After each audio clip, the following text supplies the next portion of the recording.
Guys, meron tayong Honda Click dito. Nag-install tayo nitong Italian switch natin. So, Honda Click 125 to. Ito yung version 3. So, testingin natin yung switch natin. Tapos, nag-install na rin tayo dito ng harness natin. Kasi may MDL na si Paps para gumana ng maayos tong natin. Para yung switch ng MDL is malipat na dito sa pinaka-Italian switch natin. So, testingin natin. Bali sa baba, ito yung busina niya. Tapos left signal, ayan siya, left signal. Tapos right signal, ito nagra-right din siya. Tapos meron na rin siyang hazard. Kasi stock natin, di ba, walang hazard. Ito, meron na siya hazard. Kasi wala naman kayo i-rewire, basta sasalpak nyo lang tong left switch natin, magkaka-hazard na yung mga Honda Click natin. Wala akong ginalaw dito sa pinaka main harness ng motor. Tapos high beam, low beam, ayun ito siya yan, high beam, ayun siya. High beam, low beam, high beam, low beam, passing. Yung high beam, low beam patulak. Tapos yung passing papindot. Ayun yan, ganyan siya. So makita nyo dito sa indicator, sumasabay din siya. High beam, low beam, passing. Tapos meron na tayong dedicated na switch para sa MDL natin. Ito siya. Ayan yun, umapin na ating MDL. So on and off. Tapos pag i-high beam mo yung MDL natin, tulak mo lang din to, itong part na to. Ayun low beam, high beam.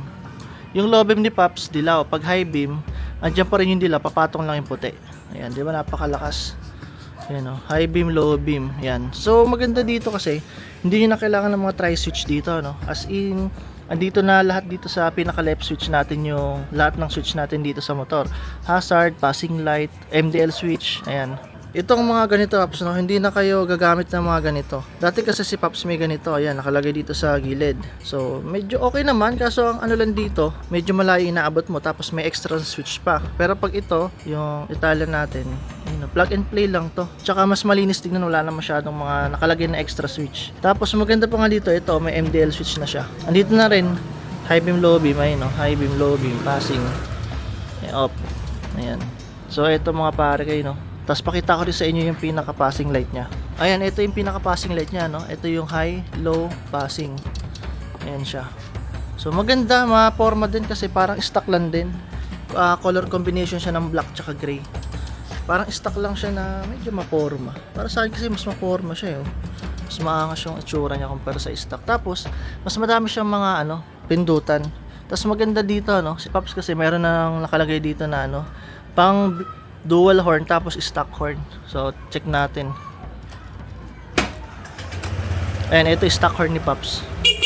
Tapos pag naka PIA horn, ayun di ba? Inayos na rin namin yung wire nito. Kasi kanina medyo mahina siya. So may problema dito sa wirings. Ngayon, inayos namin yung pinaka main harness ng MDL tapos horn. Ayun, naging ganun yung itsura niya. So ito yung pinaka ilaw sa ilalim Ayan siya. Wala naman tama to. Okay naman siya. Ito sa kabila, ganun din. Bali, yung gamit dito na MDL is Zenlo T1 ba? T1 Plus. Ayan, T1 Plus. Ayan, maganda siya, manipis. Hindi nyo na kailangan magbaba ng fender. Ngayon wala siyang tama. Layo ngayon.